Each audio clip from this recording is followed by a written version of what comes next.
Takole torej na kratko o NIST in res veseli veliko število vas, ki ste danes tukaj, ki že uporabljate NIST. Tisti, ki pa še ne, pa torej QR koda je bila izpisana, če pa jo potrebujete ponovno, vam jo bo pa Ana z veseljem, sem prepričana, podelila. Ustvarite si račun, preverite, kaj vse NIST ponuja in ja, gremo skupaj v turizem prihodnosti. Še pred tem pa bomo prisluhnili naslednjemu predavatelju, ki nas bo spomnil, kako področje digitalizacije izjemno hitro napreduje in nam povedal več o tem, kaj nas čaka v digitalnem turizmu, katere tehnologije in kateri pristopi bodo oblikovali prihodnost in kako naj se nanje pripravimo. Naslednja predstavitev bo izvedel mednarodno priznani svetovalec, predavatelj in direktor Digital Tourism Think Tanka, gospod Nicholas Hall. Welcome on stage.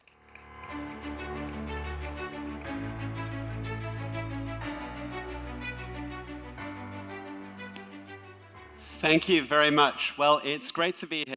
And, well, I have to start out by saying that I have been so impressed with the work of the Slovenian Tourist Board.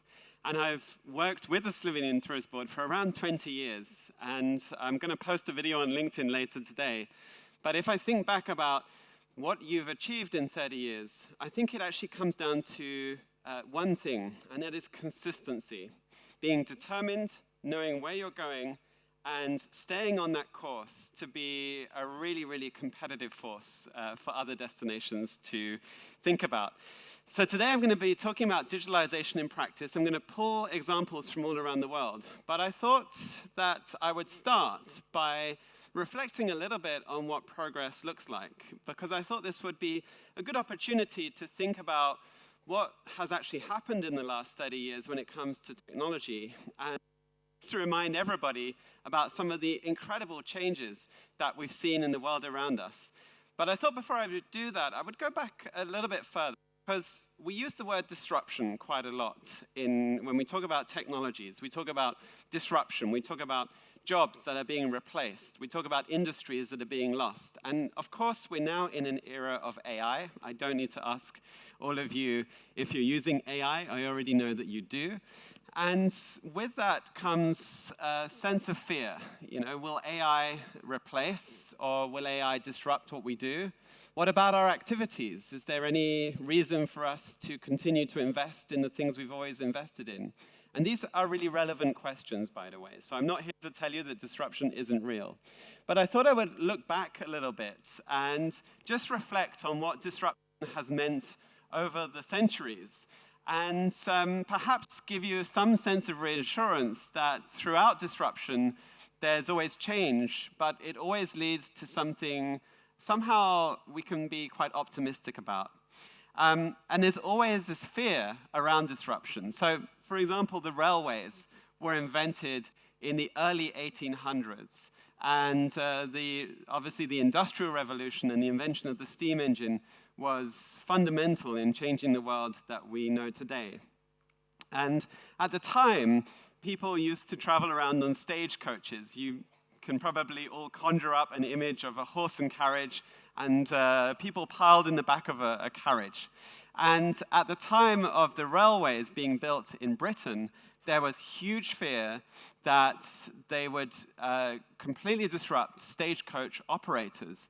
And ironically, this had a tourism angle as well, because a lot of inns, which are now pubs, along the main routes were also fearful that they would no longer have any business because the stagecoaches would no longer stop en route.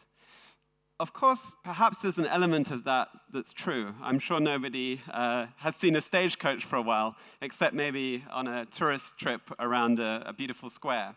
But what's interesting is the Duke of Wellington, who was the British Prime Minister in 1834 and a little bit before that, they were fearful that it would encourage the lower classes to travel, which I think is actually hilarious when we think about it. It's actually the democratization of travel and the enablement of travel that has actually created the tourism industry we see today, where it's not just reserved for a few aristocrats and elite. And what's really interesting, I thought I would show some examples about where I live. So I live in the southeast of England, in Kent, which is closest to the Channel. And this is a picture of Margate back in 1860, I believe, 1880, sorry. And today, this is a town that has suffered, actually, many, many waves of disruption. It had a huge boom in the late 1800s when they extended and built the railway to the southeast of England. And many of the towns in the southeast became real tourism hotspots. And you can just see here how magnificent that was. A huge period of boom, development, and tourism was really, really thriving. In fact, on one of the bank holidays in 1880, there was more than 18,000 visitors from London came in just one day. So that just gives you a bit of an idea of how early tourism goes back and what the potential is. Before I talk about this, just to say that today, Margate has suffered real deprivation because in the late 90s, it saw a lot of its tourism industry disappear because of low-cost airlines and the affordability of flights to Mediterranean destinations, and it's never really fully recovered from that. But even today, it's going through some sort of revival as it identifies new markets. So we're always going through change. Then we have the telecoms, and of course, we know that telecoms has defined tourism. And what's really interesting here is to think about other jobs that have been displaced by change. This is a picture of the very last manual telephone exchange in Enfield. Happens to be a small part of London where I grew up. In 1960, they closed down the last switchboard because automation was a huge efficiency. At a certain point in time, in the early 1900s, they realized that the telephone system couldn't sustain the huge growth that it was going through, and the system was becoming clogged up and congested. And of course, there was this fear that a lot of people would lose their jobs. And of course, that's true. But today, the telecoms industry is one of the biggest employers that exists anywhere in the world. And a lot of new jobs were created as a result of that progress. And then, ironically, I don't know why, a lot of progress seems to have happened in this small part of London, which I come from. ATMs, the very first automatic teller machine, there you go. If you didn't know what ATM stands for, that's what it stands for, was also installed in Barclays Bank in Enfield in North London. And there were fears that then bank tellers would lose their jobs. But of course, today, we see that even ATMs and their future is in question as we all use contactless payment, and the very idea of cash is a sort of strange concept for many. And today we hear a lot of fear around automation and the way in which jobs continue to be replaced. And probably the best example of this is looking at supermarkets, where we're all used to using self-service checkouts. And you often hear people saying, well, I will always use the human because I think it's important we keep their jobs. And I think that's, there's a lot of merit in that. But there are also a lot of challenges in that because it's very difficult to resist change. It's very hard work to sort of stand in the way of progress. And maybe we should embrace what is actually to come. So I'm going to loop back to this in just a few moments because I think there's a really interesting connection there when we think about tourism and the challenges we face in tourism. So I thought 30 years of progress. Well, reflecting on what's happened in the 30 years would perhaps be a good place to start.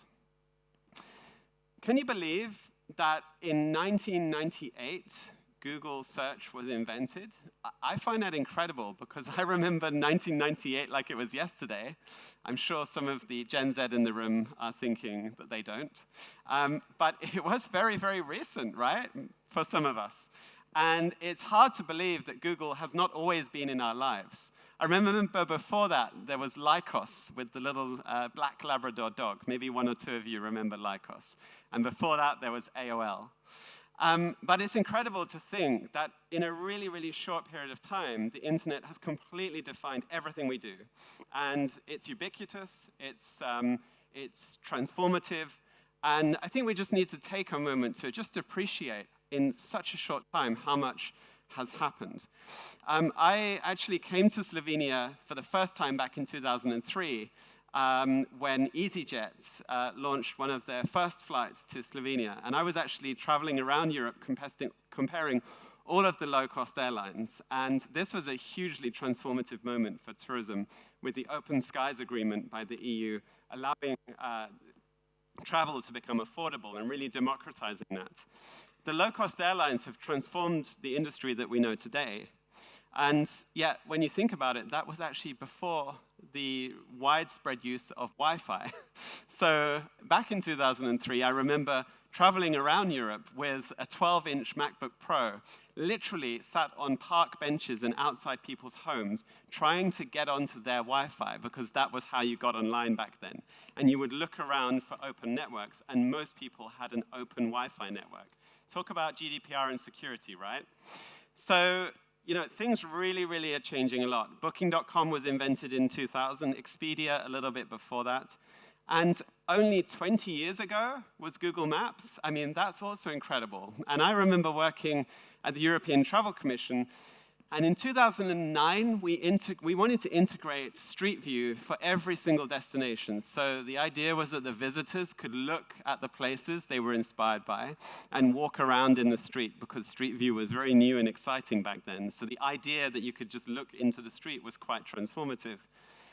And I remember having a lot of pushback from some of the members saying, I'm not sure we should do that, because aren't we taking away the reasons to travel if we allow them to see the destination virtually? So that is still an argument that I hear today when we talk about XR and immersive technologies. Will people still travel if they can see that virtually? And I think we can now conclude that the answer is yes. Even if you put them in the most real environment, the only thing you will achieve is that they want to go there.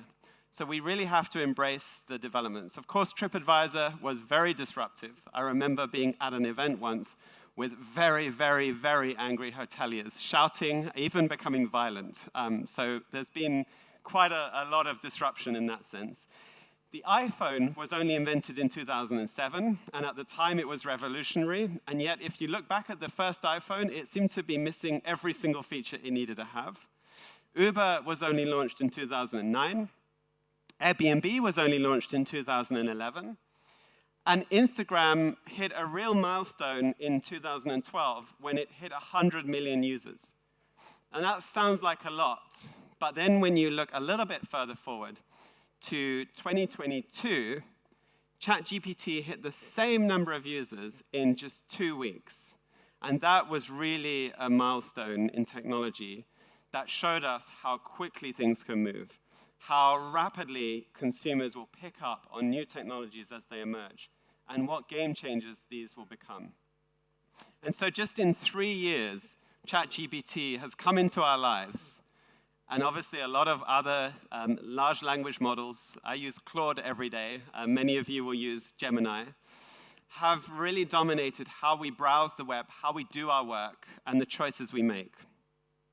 And so if we now look to where we are, I think this clearly defines what an AI era looks like, or where it began.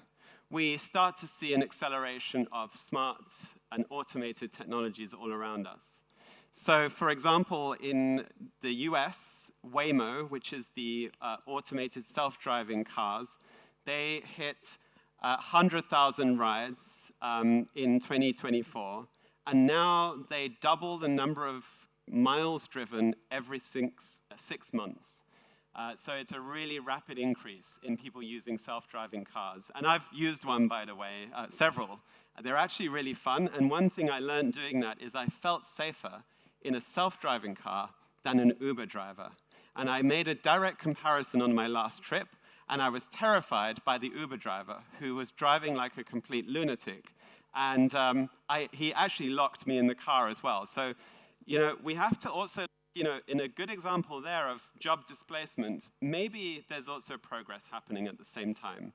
And self-driving cars have already demonstrated themselves to be around 97% safer, because the computer makes non-emotional decisions about how to avoid accidents and how to take decisions in a way that the human mind can't necessarily do that. We always add in emotion and subjectivity, and we also get distracted. So, it's something really interesting to think about. Well, recently, this year, we've seen OpenAI open up their SDK, really opening up the environment for developers to build applications within OpenAI and ChatGPT applications. I'll come back to why this is significant later on in my slides. And we've also seen developments like real-time AI translations. For example, iPhone, with their most recent release of their AirPods, announced that you would be able to have a conversation with somebody in front of you and speak your native language, and it will automatically translate as if you had a professional translator booth just sat behind you. I think this is incredible when we think about tourism, where language can sometimes be a barrier, especially for our industry. Sometimes they are not always comfortable or able to converse with their customers in the languages that they speak, but also for travelers.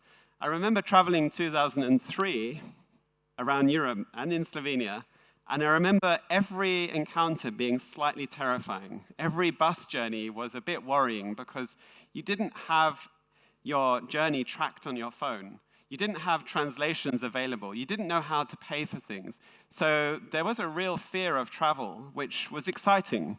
And today's generation that's growing up is able to travel as if they're traveling at home, which is beautiful and it's wonderful, but it also takes away some of the excitement of getting yourself into challenging situations. Well, I guess that's just the way things go. But this is a really exciting development. And then we see so many more developments, like super fast Wi-Fi. I was on a train from Florence yesterday to Trieste, and the Wi-Fi was perfect. I actually did video calls on the train's Wi-Fi, thanks to satellite technology that's enabling a completely different way of telecommunications. Now, I thought I would look a little bit to the future, and I don't want to present myself as a futurologist, as someone who can forecast the future. So I thought I would just share my thoughts. I think there's a few things that you're going to see very, very rapidly. The scale-up of autonomous vehicles. For example, Waymo is starting in London, and it will be, I think, quite soon before you'll begin to see Waymo and other operators running autonomous vehicles in major cities all around the world. And that might be followed soon after by things like tour buses and visitor experiences that are built into self-driving cars. So maybe we have to start thinking about these as distribution channels. Biometric and digital IDs is definitely going to become mainstream. The EU have created a directive, and this is something that we will see everybody traveling, I think, in the next 5 years without their passports or IDs. So that's sort of exciting and maybe also sort of boring, but it's an interesting development. We'll see new forms of travel. We'll see vertical takeoff and landing aircraft, which are effectively human drones, becoming more and more mainstream and prototyped, especially in major global cities. We see the democratization of rail as this market opens up to a lot of new operators trying to innovate, and that's quite an exciting space. We'll see more and more robots in hospitality as they start to integrate LLM and AI features to become a little bit smarter than just delivering a bottle of water to your room. And we'll see XR boom, and I'll talk about that towards the end. And I think most importantly, and I don't have time to completely unpackage AI in all of its detail here, but we will see an evolution of AI from the way we work with it today, where we manage AI and we tell the AI what we want and whether it's doing a good job, to AI managing us, where it tells us what it needs from us, and then it gets on with the job, to a future where AI supports AI, and it's just infinitely smarter than us, and actually, we don't have so much to do in the picture. I think there will be some advantages of that, if not a little bit scary. So that's just leading up to what I wanted to share with you today. Now, I think it's worth maybe setting the scene a little bit, and I'm going to cover 5 key parts in today's presentation. But I think it's fair to say we are an industry that is at a crossroads right now, and if we fail to recognize that, then we fail to see the challenges that are happening around us, which define our priorities, and they also define how we think about technology and where it can create value for us. So today, we see that world tourism leaders from a UN tourism study are citing the following major pressures: high costs, economic volatility, geopolitical risks, extreme weather and climate change, and staff shortages. So these are probably no surprise to you. These are probably things you face day to day. Even in your personal life, you will understand what some of these mean, and you'll have seen the impact of some of these.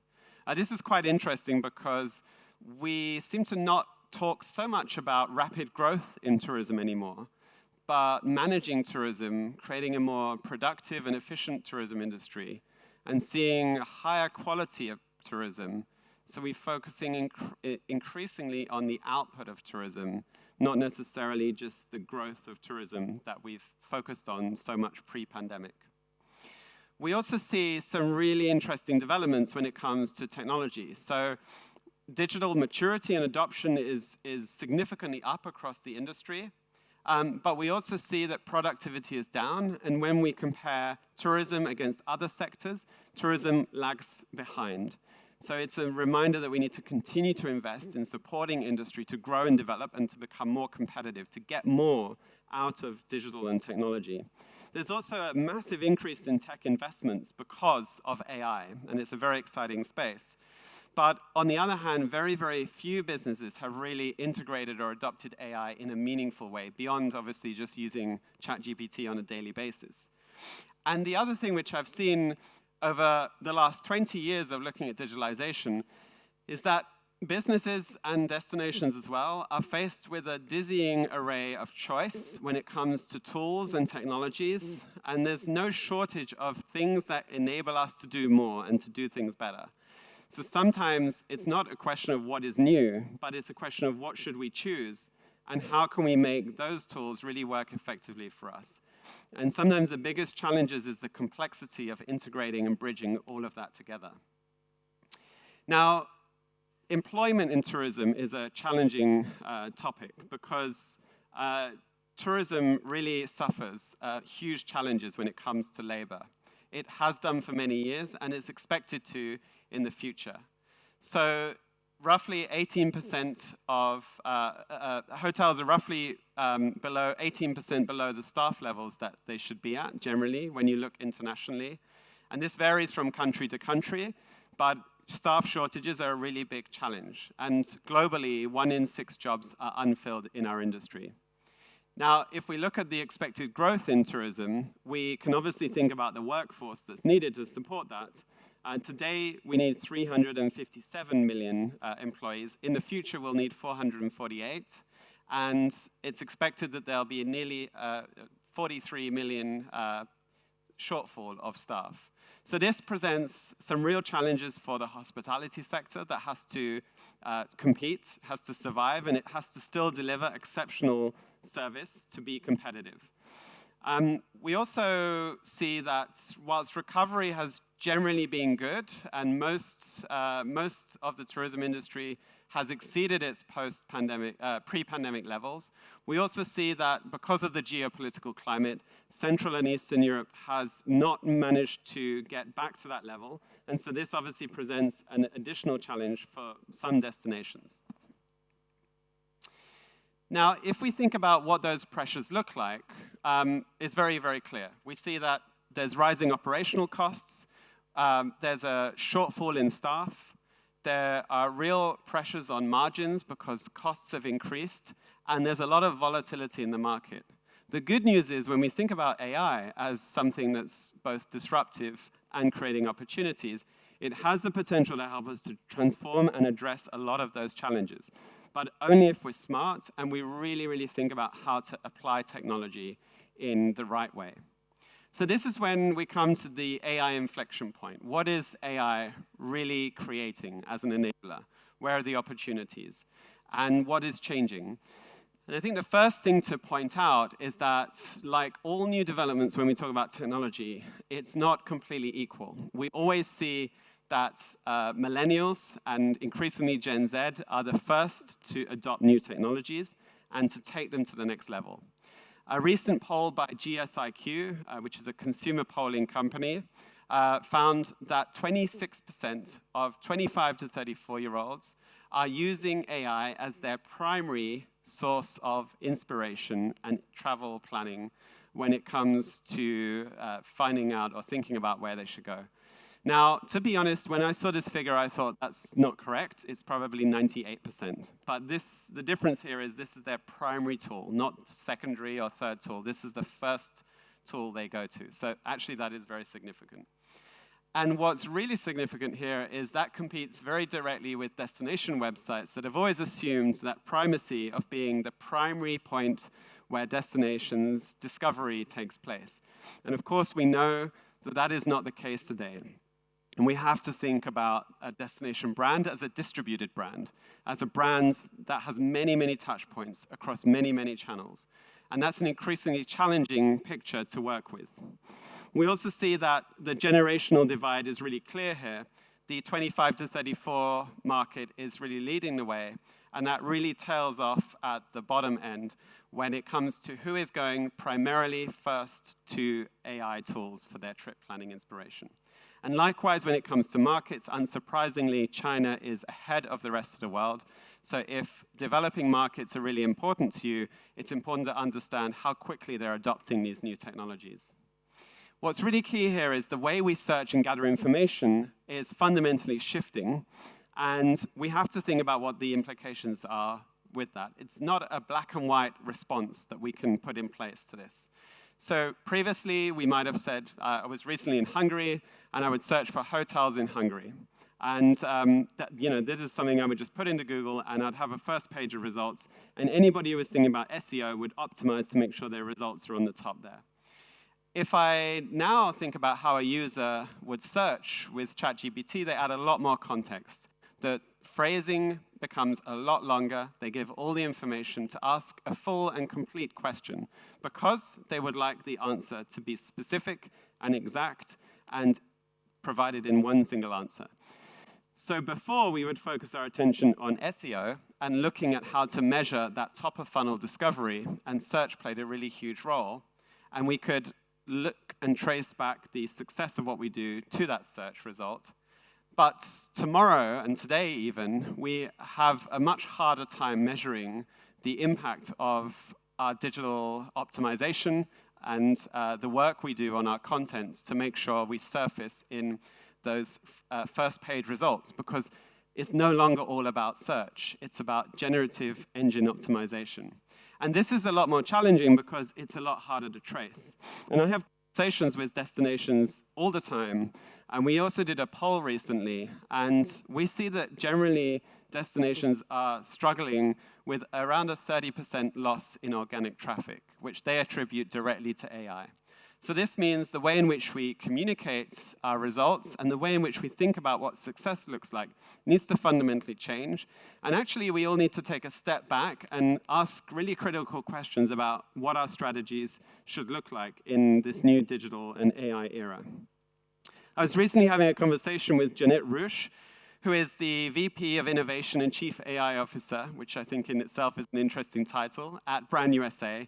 And she, I thought, said something that just really sums it up. She said, if your information is available on Google's Point of Interest API, then you're not providing any value.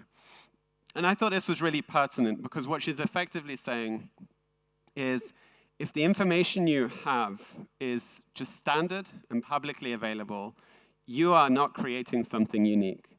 And so this goes back to the importance of creating really rich, high-quality, valuable content that goes a lot further than perhaps it ever did before, that gives specific ideas, that talks to specific audiences, that brings out the best of really unique aspects of the product and the experience that nobody else is talking about. This is the job of a destination. And there is not an equal between discoverability and visitability. It's not all about getting traffic on the website anymore. It's about how you can surface the brand of the destination across these channels, and especially in AI tools today. We really have to think about how we address that. Because today, destination websites are no longer the end point of the visitor journey. They're not necessarily the starting point. they are still the only point where you can have complete control over the brand experience, but they are just a part of the bigger picture.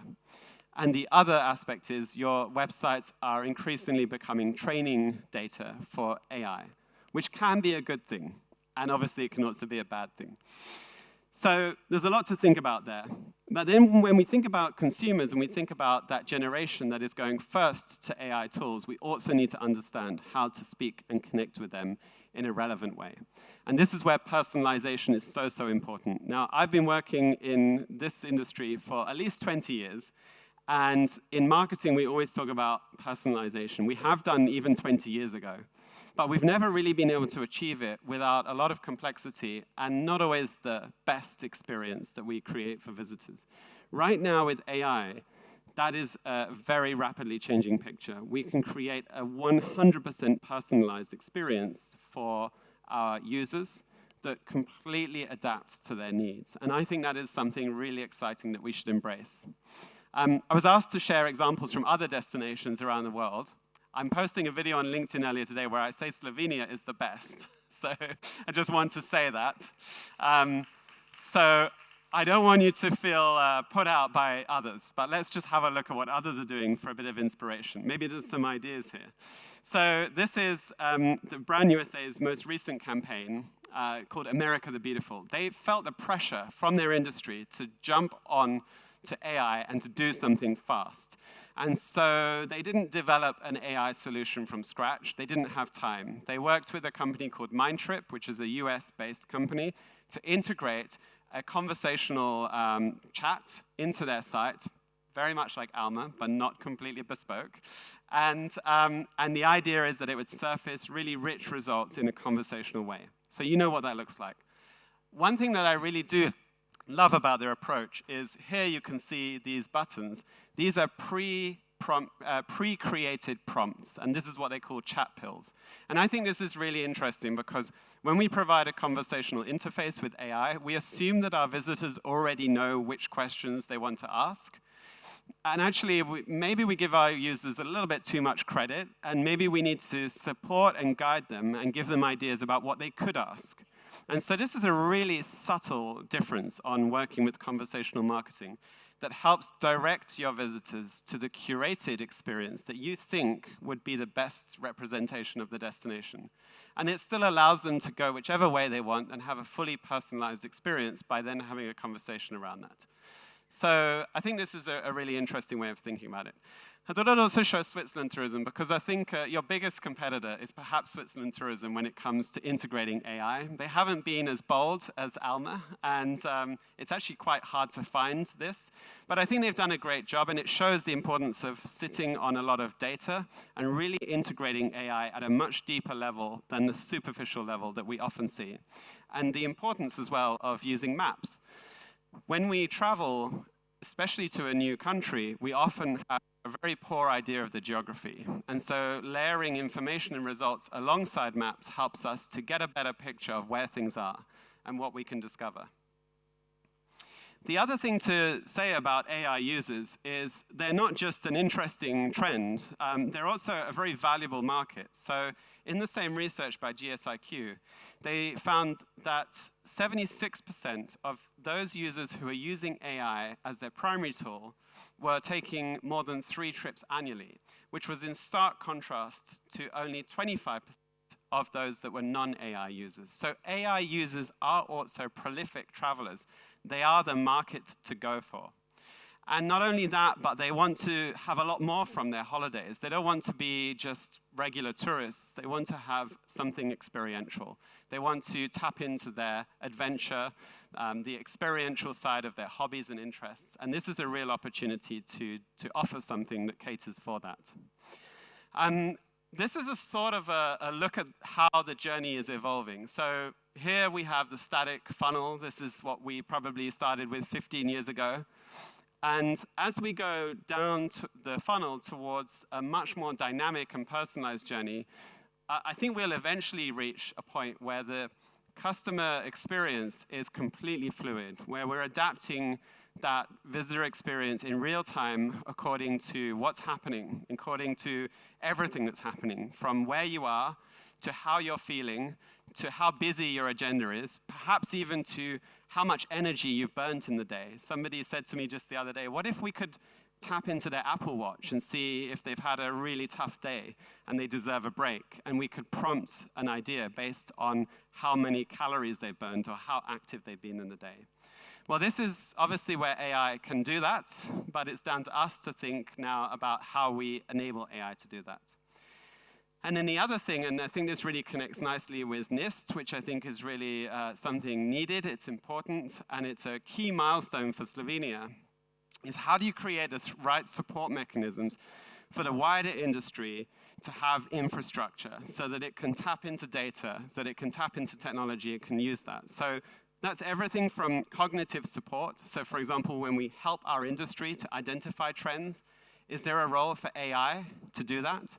Would we like our industry to be able to say, hey, tell me where the opportunities are for my business, and to tap into all of that data that sits in NIST and give them a very precise recommendation adapted for their business? Can we adapt what we see as scenarios for the future based on what's happening? And can we create really, really solid shared intelligence, which obviously with NIST, we've already created the journey towards that. But I think you will agree that with anything we develop, it's only the start of the journey, not the beginning. And as I was saying at the beginning, I think the thing for Slovenia is the consistency. So NIST is the beginning, it's not the end. And it's the start of an exciting journey that you can now go further and further forward with. This is a great example. I thought I would pull out an example of a smaller destination. This is a destination called Skane in southern Sweden. It's a big region in Sweden. And they've started to think more granularly about the sort of challenges they face at a destination level. So real destination management stuff. And it's a great example of using a combination of data, really smart thinking around user experience design, and AI to have predictive modeling, and bringing that all together. And they don't actually have an overcrowding problem, but they feel that in the next few years they may do, as a lot of people move north in the summer for their holidays. And so they've created this tool called Uncrowded, which allows you to see parking spots at all of the nature places in southern Sweden and see which ones are likely to be crowded or likely to have no more space, and then to recommend other places to go. It's, to be honest, a principle that you could apply to many, many other situations in tourism. You could apply that to a city center where you have hotspots. You could apply that to museums, which have certain times of the day, which suffer a lot of crowding. I just came back from Florence, and you could apply that to the whole of Florence, and then you would know not to go there because there's too many tourists. I'll come back to that a little bit later on. So you'll hear the term agentic quite a lot, and I'm very, very excited about what agentic AI means and looks like. But I think before we get too excited, we should perhaps just take a breath to maybe explore what it looks like and keep an open mind. I've had a lot of partners say, well, we've got an agentic tool here, and it's great. But ultimately, you shouldn't feel the pressure to just develop something agentic because this is now the thing everybody's talking about. Today, we are looking to integrate AI into our own platforms. We've all seen this. If you use Microsoft Office, you see Copilot integrated. That's a good example of integrating AI. If you use other tools, such as Asana or Airtable in your backend, you'll see that they all now have AI features. So it's a great example of integrating AI. And of course, with Alma, this is a good example of integrating AI into a consumer web portal as well. And this has many, many different ways of presenting itself. But the future is one where we're going to see that turn around. And we now will have to start thinking about how our applications sit within AI. And that's an interesting thought, because as OpenAI announced the SDK, and you've seen companies like Expedia launch apps within OpenAI, probably today not that many people are using them. But it's the start of a new journey where we'll increasingly see AI applications sitting within AI interfaces. Those statistics show that users are going straight to ChatGPT to plan their trips. And so just as we all rushed into the app stores when we saw the iPhone launch, I would encourage you not to rush into this, but we can see that new platforms are emerging, and we're going to have to think about how to be visible and present within those platforms. So both will become equally important. And an open standard, which you don't need to worry about, but just to give you some information, called Model Context Protocol, is the key to enabling that. This is effectively a standard language which allows us to build applications which can talk to LLMs. And so if you've used ChatGPT or Claude and you've switched on Read My Email, Connect with Google Drive, that is a good example of using MCP to access more information so that the results you're getting from LLMs are stronger and better. And so increasingly, we might start to think about how we can get our data, such as tourism databases, maybe even customer databases, to talk to LLMs and to surface content within LLMs directly. Now, I thought, let's not make this all about AI.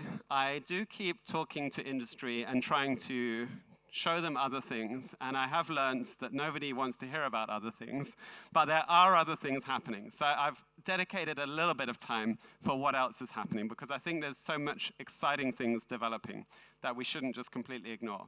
So I will get to things like XR and blockchain in just a moment, but I think first of all, we have to also consider what we do for our industry and how we provide the right support mechanisms.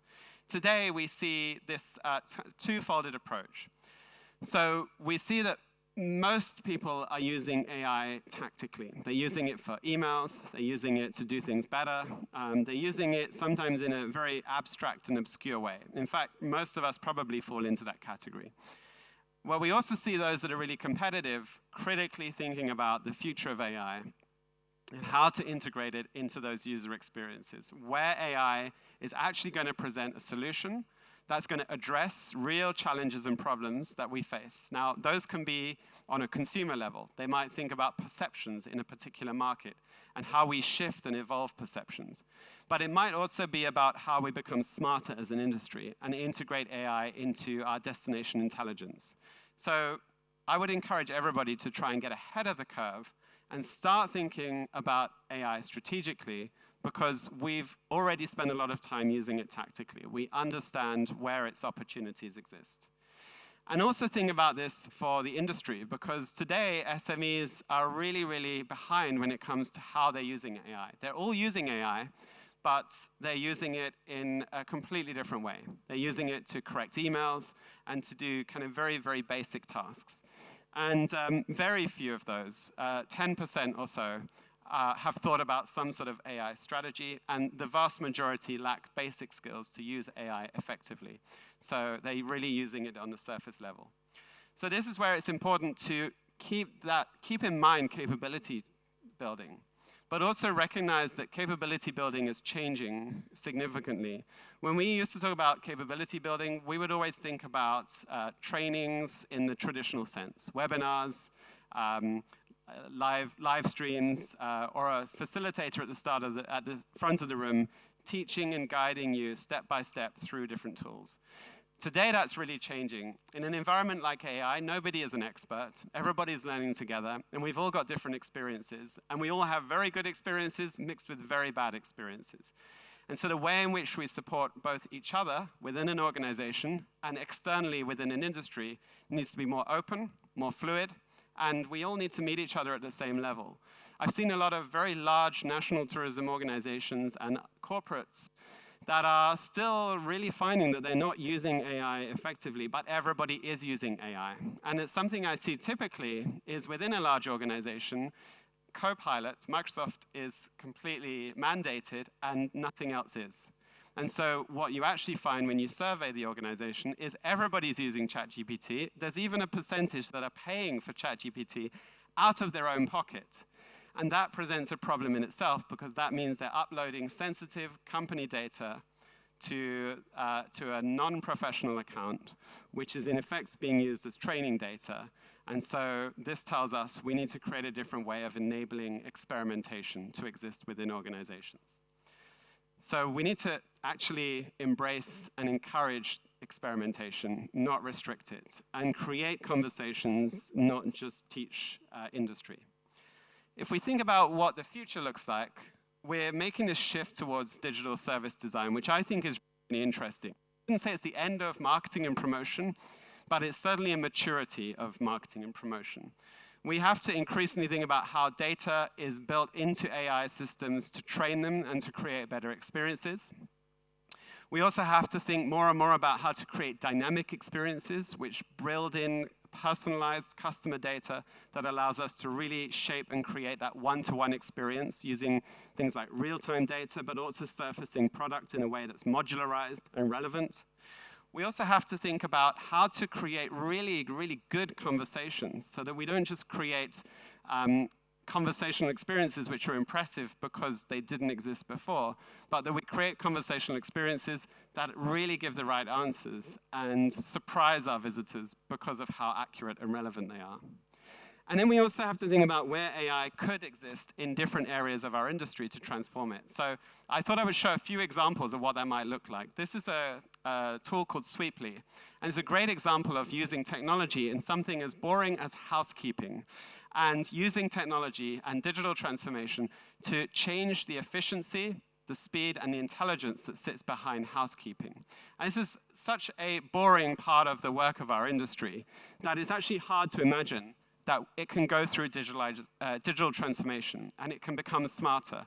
And we can use things like dynamic modeling to understand which rooms to clean first, and how to incentivize customers in a really smart way through rewards to not have their room cleaned. And then, of course, that leads to massive savings and operational efficiencies. So it's really something not to ignore. I was talking earlier about translations. This is an example, I don't have the video here, but this is the example of Google Translate directly integrated into Google Meet. So if you're a guest house or you're offering a really unique experience that comes at a premium price, you'll find that depending on where you are in the world, customers will want to discuss that before they commit to that. And increasingly, you can overcome the language barrier by having conversations in the language of your customers. This is really important for a very premium product, or something like someone who's planning a wedding and they want to really go detailed.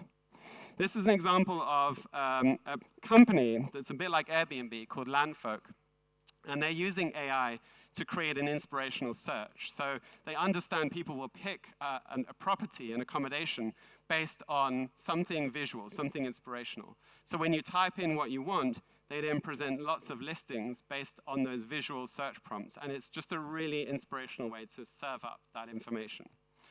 I thought I'd also share how we use AI in different test cases. Something that I think is a really good example is sometimes we don't always need an authentic image. Of course, AI-generated photos raises a lot of questions. I would hesitate before using them. But sometimes we can use illustrations to just give people really good information about what they can do. Even something can be quite inspirational, such as perhaps giving them a guide of how to take a beautiful walk around the estate here. And this is where what we did is we asked ChatGPT to create a brand style based on Uber's images. I think anyone who's used Uber will recognize this style of image. And we were at this building called the Catalyst, and we asked for an image based on that. So a great example of using AI to create consistency so that you can communicate coherently. And honestly, for most businesses who were using stock photos before, this is a massive upgrade to be able to communicate with visuals in a really consistent way. Another good example is a term called vibe coding, which is where you literally work with AI to create code and to create microsites, applications, whatever you want to create. You can even build an entire membership site or an e-commerce site with vibe coding, which means that you don't need to know how to code. You can prompt and work with AI to build that. We recently did a workshop where we thought we'd put this to the test, and we worked with a hypothetical scenario of the wildfires in California and the need to get information out really fast. And we built a microsite which contained factually correct and verified information about the impact of the wildfires, so that could be used for communication with consumers. And we did this all within 30 to 45 minutes. It's a great example of building really fast and getting information out there. And I also, at the same time, want to say that it's not without its challenges. It's not like you can just vibe code and instantly get something online. There's still a learning curve, but the barriers have lowered massively. We can also use video, audio, images in a really powerful way. I created a complete podcast in French, which was a dialogue between a male and a female presenter, complete with videos for a conference that I spoke at in Valais earlier in the year. It's actually where I recorded the video you saw earlier. And I did this all on a train journey between Paris and Switzerland. And it was a 15-minute podcast giving highlights of the conference and what people could expect to see. It's surprisingly good, and I put this to the test with native French speakers who were really taken aback, and they actually couldn't tell the difference. So really good example there.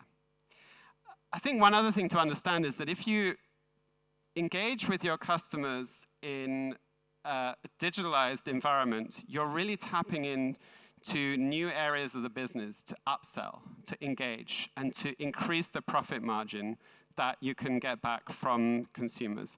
And I think this is really stressing the importance of thinking about AI for personalization.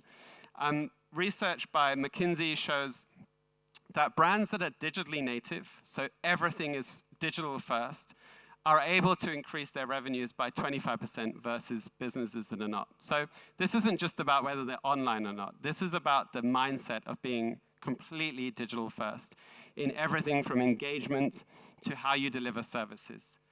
And this means putting that digital experience across everything. This is a great example of two different examples. One is a stork that talks to you, and it's in Flanders in Belgium. And they're using this to create a really engaging customer experience where you can discuss what your experience has been, and you can get that feedback. And this is a sort of new way of doing a survey. And on the right, this is an example from Change Tourism Austria, which have been doing a lot of experimentation, where you can have a conversation with effectively a chatbot. So maybe this could be Alma in a couple of years. And they're using this to gather information, but also give information back, and thinking about those as touch points.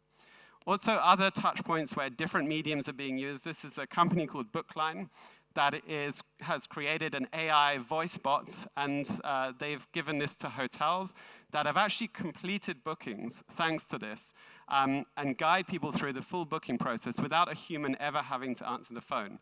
And this is a really, really big challenge for hotels because they have this productivity issue with too few staff and not enough people to do the jobs that need to be done. So think about building a complete, coherent digital ecosystem. Conversational guest experiences, digitally augmenting product, and thinking about how to really drive up personalization in a way that we haven't done before. And ultimately, it means you have to really work with that data layer at the bottom, continue to reinforce that, use structured data and content, and then build that all the way up to the visitor experience so that you can create really exceptional visitor experiences and think about digital service design. This is a great example from Canada. They recently launched the Canadian Data Collective. And there's so many different data points within it. But one of the things which I'm really impressed by is something called the Wealth and Wellbeing Index, which has many different pillars to measure the destination and to assess its prosperity. I think this is a great example of building data infrastructure that is also AI-enabled. And they're increasingly rolling this out across the whole of Canada so that every single destination has a really granular profile, and that the businesses and the destinations there are able to, in the future, use AI to query opportunities that exist and get a complete picture on everything from seasonality to employment and business opportunities. Now, moving on to experiences, which I said I would get back to. I think this is such an exciting space. So about 2 years ago now, Apple released the Vision Pro, an immersive XR device which really, really creates transformative content experiences. This is a real game changer, and whilst it hasn't yet become mainstream, Samsung are launching their own in the next couple of months, and these devices are going to get cheaper and more impressive over time. So it's really, really an exciting moment to think about rich content experiences, because ultimately these are going to change how we experience the place in person as well. We're becoming much more interactive. We're moving from being very static to being very participatory, and content is no longer just a 2D experience that we engage with on a screen. It's increasingly becoming part of the destination experience that we engage with around us. We also see some really interesting developments. So Web 3.0 is really the distributed digital environment that we sit in. And there's some really exciting developments there, such as the use of NFTs to create digital collectibles. We see immersive content becoming really, really exciting with devices like I just showed you. And obviously also tapping increasingly into proximity-based moments. So this is an example of a trail that's built around a huge city in Northern Ireland. I think it's around Belfast, where they've created an AR trail that encourages kids to discover the proximity of planets in the solar system and go through portals as a sort of gamified experience. In a completely different context, this is an example of the Cuddy Sark in London, where you have a 3D audio experience, and as you walk through, you connect on your phone and you can hear sounds that you would have heard on the ship when it was functioning a couple of 100 years ago. And this is a really adaptive, immersive experience that transforms the visitor experience. And here is a great example of a company called Smartify that developed this, that is using image recognition. So as you browse a gallery, for example, the information layers on your phone around you, and you learn a lot more, and you have very customized trails and discovery. This is the future of digital experiences. And we have a real opportunity now to use that product data, that content, to create really rich and compelling experiences. Likewise, things like sustainability are increasingly coming together with technologies like blockchain. This is an example of a cafe in New York called Lion's Milk Cafe, which does regular digital art exhibitions where they do what's called as NFT drops, where the digital art community comes together and they exchange and buy art, and they exchange those also on platforms like OpenSea, which are blockchain communities. But this is a good example of using blockchain to also incentivize loyalty through rewards-based systems. So encouraging people to take small actions, such as not having their room cleaned or switching off a light, and rewarding them for doing that through a very transparent process. And lastly, in this part, thinking about how to really enable based experiences. So there's so much technology on our phones, and to be honest, we don't use 90% of it. So thinking about when we create something like a festival or a visitor experience, how to push information through in an interesting way, or how to adapt a website to that exact context of where the visitor is. And lastly, I thought I would go back to AI, because obviously it's exciting. And everyone's talking about agents, so I thought I would maybe experiment a little bit about what that future might look like. I did have a video, but there was some technical issue playing it. But I can explain what you will see here. So this is Claude. Claude here is the AI that I use. It's very, very good. And this was me on Saturday in Florence. Beautiful city, but there are too many tourists. So I asked Claude to give me an itinerary. I said I had very little time. I said that I didn't want to go to tourist hotspots, but I'd still like to see the things that I should see, because let's face it, you wouldn't want to go to Paris if it's the first time and somehow skip the Eiffel Tower. So it's a bit of a challenge because there were so many tourists everywhere. Claude took me to places that I was honestly slightly surprised about. I actually say it was almost strange. Claude sent me to a cemetery. I didn't realize. He just told me to get on this bus, to go on a really long trail and go up into a cemetery perched on a hill where I'd have an amazing view of the city. So I did that. It was really quite awkward because there was a funeral taking place as well. And I was looking at my thing and thinking, what have you done? This is an AI disaster. But after I got over the initial shock and took myself to somewhere more discreet, indeed I had an amazing view. And I ate in amazing places, and I had generally a really good trip. I wouldn't say it was perfect. It was still really touristy, and it definitely didn't feel curated, as if a destination had really curated the best experience. But it was also better than doing that without. And remember, this was just an experiment. What I asked it to do is to build the entire trip, to load all of the things I was going to do into my calendar, and to load all of the points of interest into Google Maps so that I didn't have to think or do anything. I would just follow and do what it said. So as you can see, this is my itinerary. It put everything into the calendar. This all happened in about 15 seconds. It loaded up everywhere I should go. When I clicked on them, it told me a little bit of information, told me the cost. I also asked it to give me recommendations for apps. None of them were any good, so I didn't download any of them. I thought I could have an AR experience on top, but that wasn't possible. And I went around and visited the city, and I saw really some, more than I could have possibly imagined seeing in such a short time. And it was a great experience. So I think we need to also accept what AI is good at, but also recognize where its weaknesses exist. This was by no means the perfect experience. This was by no means really off the beaten track. And I didn't really discover anything that hadn't also been frequented by a lot of tourists.